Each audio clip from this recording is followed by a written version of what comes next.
Paz do Senhor, meus queridos, eu sou o irmão Valdemir e dessa vez eu vou estar aqui com vocês trabalhando a matéria da educação cristã.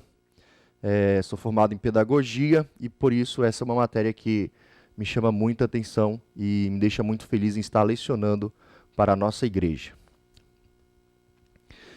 Nesse primeiro ponto nós vamos trabalhar três tópicos relacionados à educação cristã. O primeiro ponto é a etimologia, o segundo é o conceito da palavra educação e, por fim, nós vamos estar trabalhando uma breve abordagem panorâmica da educação cristã.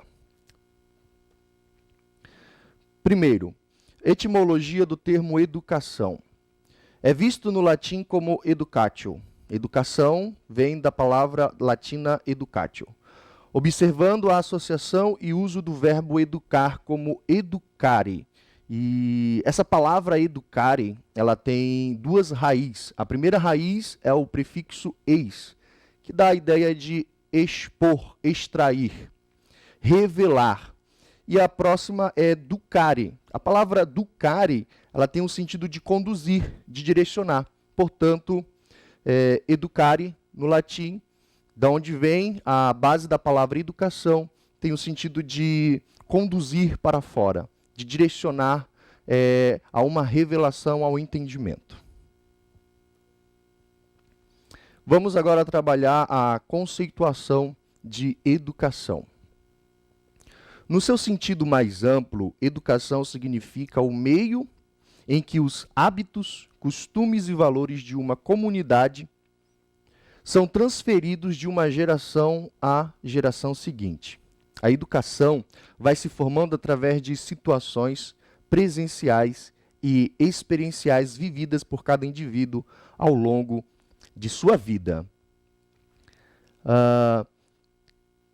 O termo educação, o conceito dele que nós trabalhamos é o sentido daquilo que cotidianamente, todos os dias, as pessoas elas vão transmitir, elas vão compartilhar as suas ideias, os seus pensamentos, os seus sentimentos.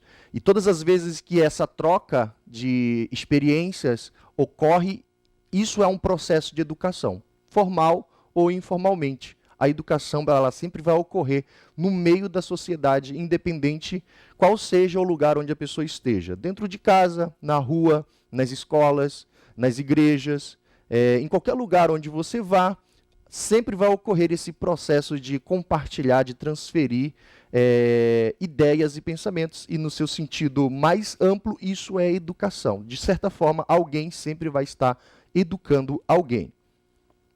Porém, existe o conceito filosófico. De acordo com o filósofo teórico da área da pedagogia René Hubert, a educação é um conjunto de ações e influências exercidas voluntariamente por um ser humano em outro, normalmente de um adulto em um jovem.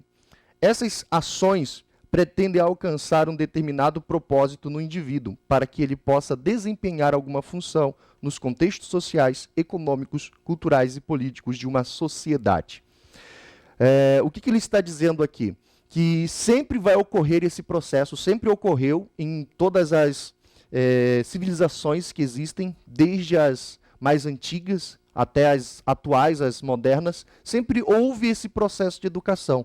Ele diz aqui que esse é um processo que geralmente ocorre do mais velho para o mais jovem. Porém, a ideia que ele quer realmente transmitir, a ideia que nós podemos chegar num consenso, é que essa liderança ela ocorre do mais experiente ao menos experiente.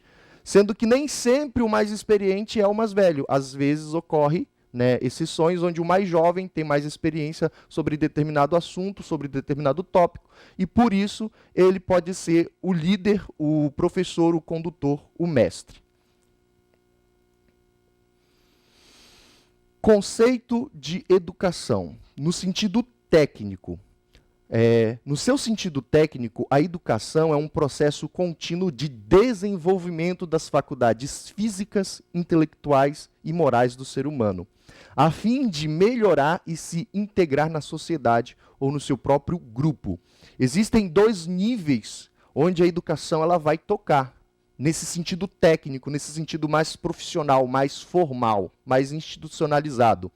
E esses dois níveis é o nível pessoal, onde a educação ela vai trabalhar quem eu sou, como eu penso, o que eu desejo, o que eu preciso fazer para alcançar esses desejos, mas também a educação técnica ela vai se preocupar em me capacitar e me preparar para que eu possa estar, então, interagindo no meu meio social, nos locais onde eu frequento. Sempre onde eu vou estar com outras pessoas, ali eu vou ter um ponto de relevância, ainda que como um crítico, um observador, ou como alguém que está fazendo algo, falando algo, conduzindo algo. Então a educação ela vai ter essa preocupação em me preparar para esses momentos sociais, mas também para as questões individuais que eu vivo no meio social.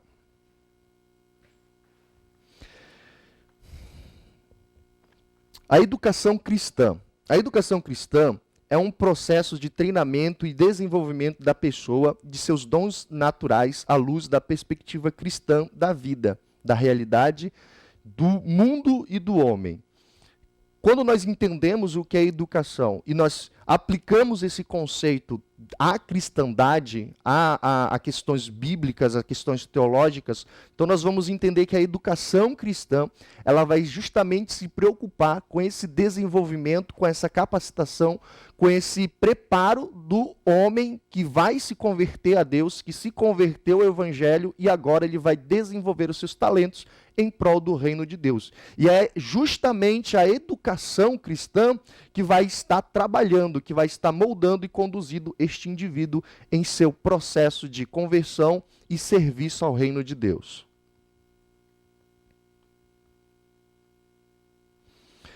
Isso significa o desenvolvimento de um currículo e programa educacional onde as disciplinas e atividades refletem explicitamente a mentalidade cristã. Em outras palavras, é ensinar ciências, história, comunicação, sociologia, etc., a partir dos pressupostos cristãos.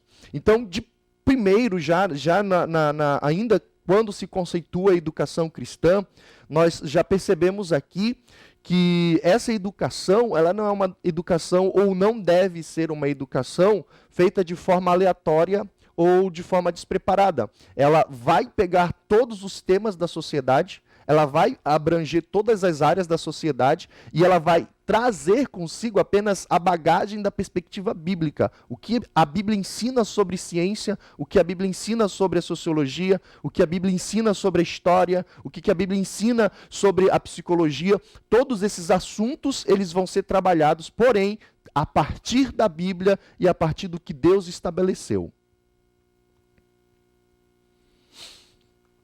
Educação cristã ainda é adotar teorias e filosofias do desenvolvimento humano e da educação que reflitam o ensino bíblico sobre o homem como imagem de Deus, porém moral e espiritualmente decaído. É promover o desenvolvimento do caráter, disciplina, conduta em um relacionamento profundo com Deus. Futuramente nós vamos ver isso mais detalhadamente, porém aqui ainda nesse período de conceituação do termo, nós entendemos que as teorias e as filosofias que eu estou comentando, que eu estou falando acerca da palavra aplicada às realidades sociais, ela não é apenas subjetiva, ela não fica no mundo das ideias.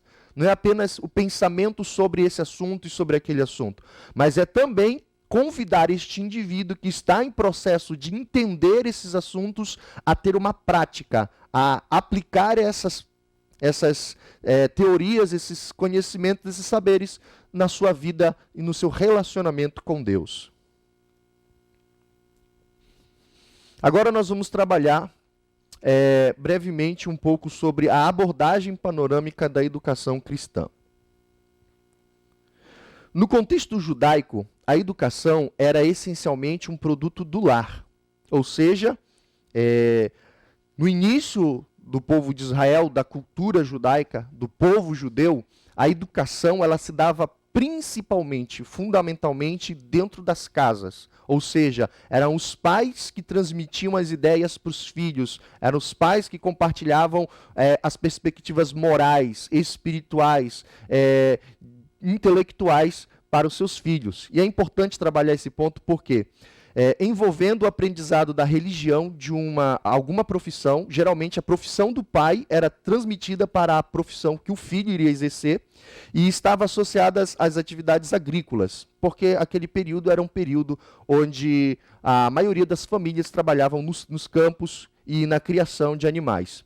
Quando surgiram as artes e ofícios, esses eram ensinados mediante o aprendizado, e ao surgir as escolas, as sinagogas tornaram-se o centro da erudição. No cristianismo, a situação era muito parecida com isso, visto que na cultura romana havia escolas profissionais que somente ensinavam artes e ofícios. E os cristãos tinham acesso a esses meios. Desde o seu princípio, apesar da igreja ela ter sido perseguida pelo Império Romano por alguns séculos, houve um período onde essa perseguição ela parou e a igreja, então, ela teve a liberdade de poder se relacionar na sociedade, de poder influenciar a sociedade e também usufruir dos privilégios que a sociedade oferecia a ela. Uma vez que a igreja deixou de ser perseguida, após a conversão de Constantino ao cristianismo, ela começou a ser a mestra do Estado. Sucedeu, pois, que na Idade Média, a educação tornou-se essencialmente uma função eclesial. Vamos parar um pouco aqui para a gente refletir sobre esse assunto. A igreja primeiro estava sendo perseguida e a educação cristã ela se dava sob a perseguição, porém com intensidade e continuidade. O evangelho era pregado, o evangelho era ensinado, ele era transmitido, mesmo apesar da perseguição que ocorria. E quando houve essa estagnação, quando parou-se a perseguição e a igreja se uniu com o Estado por conta de Constantino, então a igreja ela teve uma perda muito grande. Por quê? Porque esse ensino, essa educação, ela ficou limitada apenas aos líderes, às pessoas que tinham o objetivo de se tornarem líderes religiosos, e deixou de ser uma coisa comum que era compartilhada entre todos e com todos. Então, a partir da Idade Média, então nós tivemos essa estagnação do processo de educação cristã, onde apenas líderes religiosos, apenas pessoas que faziam parte do clero, era que tinha esse privilégio de poder usufruir do conhecimento que ficou centrado somente na mão de alguns poucos. Após cerca de 1000 anos em que essa condição prevaleceu, o secularismo e o nacionalismo debilitaram o prosseguimento a esse processo, época em que o Estado começou a recuperar o poder que havia perdido com a queda do Império Romano do Ocidente. E, uma vez mais, tornou-se uma entidade educadora independente da Igreja. Então, quando iniciou-se ali os processos iluministas, os processos ali relacionados a um grupo que começou a questionar a autoridade da igreja, os ensinamentos que a igreja transmitia como absolutos e inquestionáveis. Então, a partir desse momento, a educação ela tornou-se novamente pública, ou seja, o Estado que estava se separando da igreja, que não estava mais reconhecendo a igreja como a autoridade máxima de Deus na terra, ele tomou para si essa autoridade de dizer, não, a partir daqui, a partir desse ponto, nós vamos determinar o que tem que ser ensinado, como tem que ser ensinado e para quem tem que ser ensinado.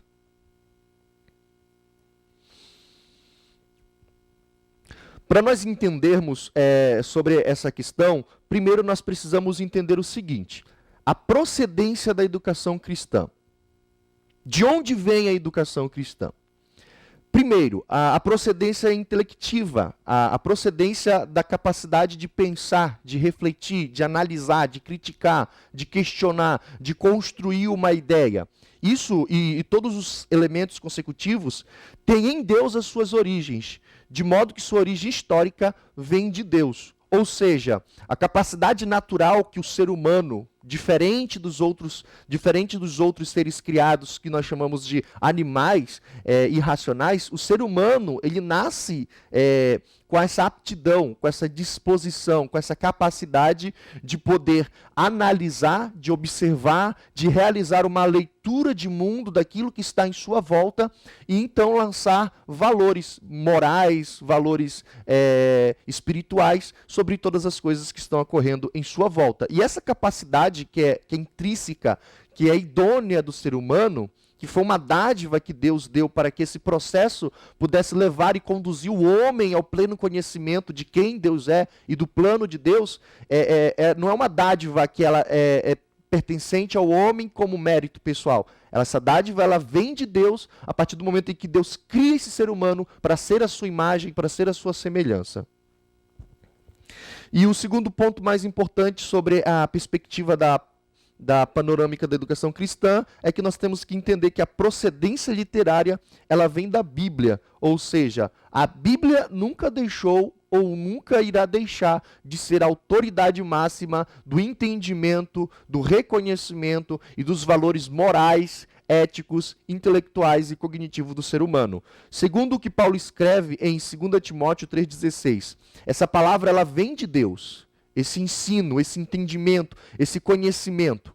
A Bíblia é o nosso livro-texto. Tudo o que nós precisamos entender sobre como nos relacionar na sociedade, como devemos nos posicionar, como devemos interagir, conduzir, realizar as tarefas, de tudo aquilo que nós entendemos, de toda a relação que possa existir na sociedade, de toda a troca possível que possa ocorrer dentro da sociedade, a Bíblia ela sempre vai ter, ela sempre vai obter e nos direcionar e nos conduzir sobre todos esses assuntos, sobre todos esses aspectos. A Bíblia é o livro máximo que determina todo o entendimento e conhecimento que o ser humano deve ter para interagir na sociedade e desenvolver-se como um indivíduo relevante no seu meio social.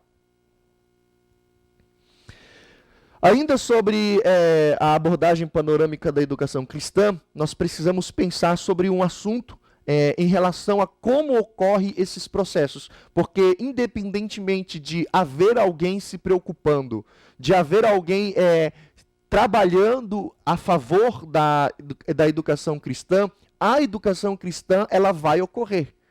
Independentemente de ter um ser humano que para pensar, que para analisar como essa educação está acontecendo e como ela deve acontecer, independente disso, a educação cristã ela vai ocorrer. E ela ocorre em duas esferas. A primeira esfera é a educação formal. Nós vamos ver a educação formal e a educação informal. A primeira educação formal, ela trata-se do processo de educação cristã organizada sistematicamente, usualmente ministrado nas escolas dominicais, escolas teológicas, seminários, centros de treinamentos e outros. Esses sistemas de formação educacional possuem certos números de disciplinas requeridas, os quais são inscritas em determinados períodos de ano. Ou seja, a educação formal, ela ocorre a partir do momento em que se pensa em um currículo, em que se pensa na necessidade da igreja, em que se observa que é necessário estudar a Bíblia sistematicamente, que precisa se conhecer a história, a cultura, de onde a Bíblia foi escrita, para que possamos entender melhor. A partir do momento que isso é pensado, então nasce a educação formal, que pelo fato dela estar ocorrendo, não quer dizer necessariamente que alguém está fazendo com excelência. Precisamos parar para pensar que uma escola dominical ela pode ocorrer e ainda assim o subsídio que está sendo utilizado não é de fato relevante ou de fato não está alcançando o alvo e o objetivo daquele momento de estudo. E a segunda é a educação informal. Diz respeito à metodologia de ensino educacional cristão ministrado por órgãos não especializados. É a educação dada pela família, pela igreja, pela televisão, pelos jornais e etc. Em outras palavras, é a quantidade de informação, nem sempre qualitativamente significativa, que a pessoa recebe em seu dia a dia. Esse sistema de educação é sempre bastante eficaz, pois ajusta as gerações, preserva a tradição cristã e torna adequada a vida psicocristã do indivíduo ao ritmo da vida social. Então, quando você entende que estar dentro de um seminário, isolado do mundo, da realidade do dia a dia, do cotidiano, é uma coisa, porque ali a sua mente e o seu tempo é totalmente voltado e direcionado ao que você está ali para fazer, que é estudar a palavra, que é estudar as matérias, que é a se apropriar das ferramentas para utilizar essas ferramentas em prol do reino. Diferentemente de você estar no seu cotidiano, de você estar em casa e assistir um vídeo onde alguém está pregando, de você estar na igreja e ouvir uma pregação, mas aqui você está preocupado quando voltar para casa, tem responsabilidades, tem família, tem trabalho, tem estudo. Então, essas duas, elas são bipolar por isso, porque elas são extremos. Uma é altamente pensada para aquele momento, e a outra está inserido dentro da realidade. E por que ela é efetiva? Apesar de nem sempre ser qualitativamente boa. Ela é efetiva por quê? Porque ela está dentro do cotidiano da pessoa. Ela está dentro do dia a dia. A pessoa está dirigindo o seu carro e ela está ouvindo uma rádio. E nessa rádio alguém está ensinando, alguém está falando, alguém está pregando. Ou então tem um hino que está sendo ministrado e esse hino vem consigo carregado de uma ideia teológica, de um sentimento pessoal, de alguém que teve uma experiência com Deus. E por essa experiência ser pessoal, então ela vai transmitir a afinidade àquele ouvinte, e por isso que ela é efetiva, porque ela vai se adequar ao cotidiano, ao dia a dia, à realidade daquele indivíduo que está inserido dentro de uma sociedade que não para, que sempre tem algo a fazer, sempre tem algo a realizar, porém está sendo alcançado por esse meio e por essa ferramenta social para se propagar o evangelho. Elementos imprescindíveis à educação cristã. O elemento fundamental no processo de educação e ensino cristão é o educador. O mestre cristão é o porta-voz, a materialização da comunicação divina, a instrumentalidade de Deus no processo de educação religiosa. Ou seja, nós entendemos que se um professor, se o pregador, se aquele ministro de louvor, se aquela pessoa que está transmitindo os valores cristãos, a cosmovisão cristã, se essa pessoa tem um preparo, se essa pessoa tem uma formação, se ela busca conhecimento, entendimento, formação, se ela aperfeiçoa os dons, os talentos, se ela busca se esmerar, então nós entendemos que essa transmissão, essa pregação, esse compartilhar, esse ensino que ele está trazendo, ele vai ser mais efetivo, ele vai ser mais eficaz. Então, depende muito de quem está ensinando. A pessoa que ensina, ela precisa entender a sua relevância e o seu papel. Por isso que nós entendemos que o educador, ele é indiscutivelmente indispensável, tanto na sua formação quanto no seu preparo, para que essa educação cristã ela venha a ser de fato eficiente. Nós vamos entender um pouco agora sobre como esse processo de educação ele ocorria no Antigo e no Novo Testamento.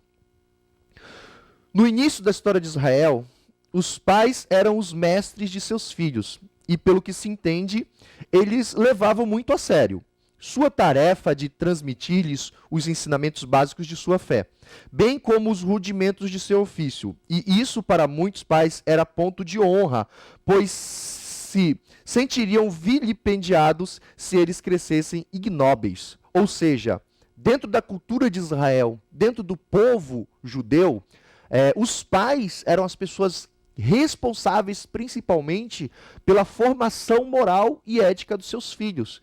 E isso era visto com muita seriedade. Se aquela criança crescesse e ela se tornasse uma pessoa relevante, ela se tornasse uma pessoa dentro do contexto do povo de Israel, que tinha um valor moral, que tinha respeito da sociedade, que era visto pelos demais como uma pessoa exemplar, então aquele pai, ele tinha orgulho, ele se sentia realizado como pai. Ele observava isso e via como um ganho, como um privilégio, como uma bênção de Deus. Porém, se essa criança ela crescesse e se tornasse um rebelde, uma pessoa que não obedecesse às leis, que uma pessoa que não se importava com oração, com os ritos religiosos, com as festas do povo, que não tinham o seu papel, que não tinha uma função eficiente e relevante, então esse pai ele tinha motivo de vergonha.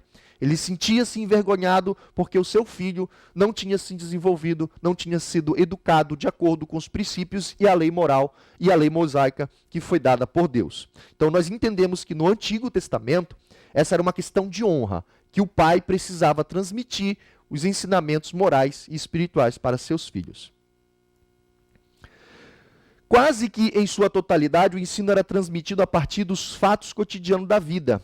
Eles aproveitavam as festas religiosas para ensinar e faziam este ensino por meio da tradição oral. E em muitos casos, ilustravam seus ensinamentos no próprio trabalho. O pai ao filho, a mãe à filha, depois que passaram a ter esse acesso às escrituras sagradas, eles aliam aos seus filhos e juntos discutiam como forma de ensino. Ou seja, o ensino ele se dava no cotidiano, no dia a dia. O pai estava trabalhando e enquanto ensinava o ofício para o filho, também transmitia as ideias, as perspectivas morais e espirituais.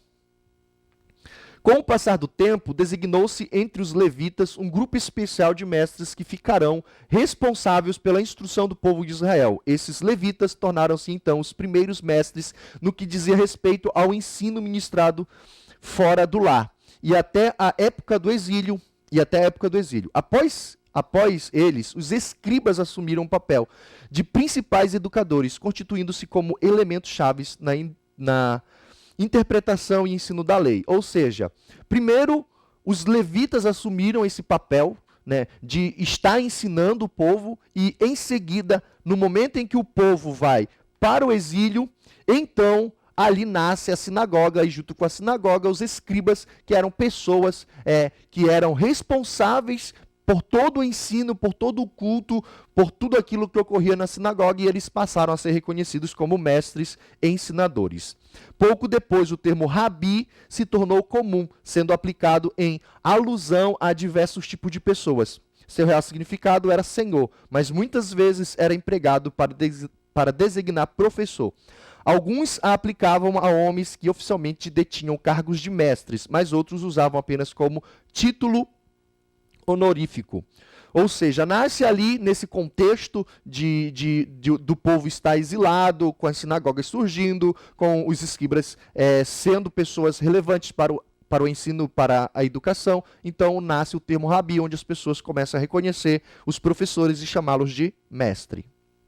No Novo Testamento, no contexto neotestamentário, há menções aos rabis e aos mestres, sendo que este termo mestre acha-se relatado por 50 vezes no Novo Testamento e é aplicado de uma forma especial, claro, a Jesus. Jesus apresentou-se como o perfeito e fiel educador. Ninguém transmitiu conhecimento como ele. Ninguém o igualou em fidelidade na aplicação de conhecimentos deixando grandes blocos de ensino, tal como o sermão das Beatitudes, que é o sermão da montanha. Também deixou o ensino como uma grande ordenança aos seus discípulos. Ou seja, no Novo Testamento, Jesus ele vem sendo apresentado como o mestre dos mestres, a pessoa por excelência, que tem uma didática, que tem uma pedagogia, que é eficiente, que alcança tanto a pessoas que tinham conhecimento, que tinham formações teológicas avançadas, mas também a pessoas leigas do cotidiano, do dia a dia, que trabalhavam no campo, que apesar de não ter essa formação, porém Jesus ele vinha apresentando uma pedagogia e uma didática que alcançava a todos, com excelência e eficácia. Nos tempos primeiros da igreja, o ensino foi o elemento-chave. O mundo helênico, no qual a igreja nasceu, ressalta orgulhosamente os seus grandes ensinadores. O judaísmo, antecessor histórico do cristianismo, era uma religião de mestres. Jesus, através de quem a igreja foi fundada, era mestre dos mestres, e todos esses fatores levaram o ministério de mestre a ser tido em alta estima pela igreja primitiva. Ou seja, a igreja primitiva, ela sempre trabalhou e tratou a ideia de mestre como algo indispensável, algo relevante e fundamental. A educação, o ensino, ele sempre foi levado a sério pela igreja primitiva, pelos nossos primeiros irmãos, que tinham o dever e a responsabilidade de continuar levando os ensinamentos cristãos a todo mundo. A perspectiva atual que nós temos, a função de mestre nos tempos atuais é deveras importante. Realmente é importante que saibamos que é o mestre que mostra a continuidade da fé, da tradição, da vida espiritual da igreja. É ele que garante, em meio ao pluralismo atual, a adesão às verdades fundamentais e, ao mesmo tempo, aos juízos críticos e às apreciações equilibradas. Portanto, torna-se extremamente necessário que demos a devida importância que é cabível à função de mestre. O que temos tido oportunidade de constatar em algumas de nossas comunidades eclesiais é que grande parte dos elementos que constituem nosso grupo de docentes fundamenta-se em dois pilares extremistas. Em um destes extremos, encontramos professores que, por tempo de exercício da função, se julgam senhores da razão e, por isso, não se interessam em desenvolver. De certa forma, viver uma estagnação cultural. No outro extremo, deparamos-nos com professores novos, arrebanhados para desenvolver esta função, apenas porque se comunicam bem ou porque são bem vistos na comunidade eclesial, sem as fazer importar se estas pessoas sejam muitas vezes neófitas e despreparadas biblicamente e teologicamente. Ou seja, hoje em dia, é indiscutível, como eu já falei no início, a questão da formação do professor, da formação de quem vai dar a escola dominical, da formação daquele que está assumindo o púlpito para pregar. É inquestionável que essa formação precisa ser feita com excelência. Mas nós encontramos dois problemas, dois extremos na realidade da igreja. Primeiro, pessoas que, porque estão há anos, acham que porque, pelo seu tempo de serviço, detém a verdade, detém a metodologia, detém as ferramentas, as coisas têm que ser como ele pensa que são. E do oposto, nós temos pessoas que trazem novidades, que trazem ferramentas novas, que trazem metodologias, currículos novos, aplicados à realidade, ao cotidiano das pessoas. Porém, às vezes a igreja se deixa ser levado por aqueles antigos, sem pensar que é necessário evoluir junto com a sociedade, que precisamos caminhar junto com o crescimento social.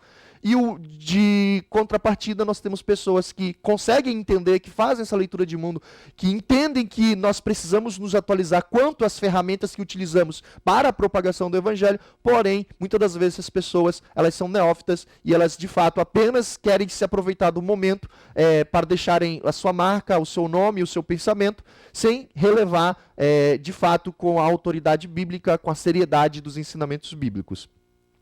Então fica aqui para nós estas primeiras aulas, esses primeiros momentos de pensar a respeito da educação cristã, que nós possamos então ter em mente que todo esse processo ele ocorre dentro do nosso cotidiano, do nosso dia a dia, e que nós possamos nos colocar nessa posição. Quem somos? Somos aqueles que estamos estagnados e achamos que já sabemos de tudo, ou somos aqueles que sabemos de fato da realidade, porém não levamos a sério os ensinos? Que nós possamos então encontrar um meio termo, um ponto onde essas duas características elas venham se encontrar e então de fato gerar uma educação, um ensino de qualidade que possa abençoar e alcançar a sociedade, os nossos irmãos, a igreja, a comunidade. Que os irmãos possam ficar na bênção do Senhor Jesus e até a próxima aula.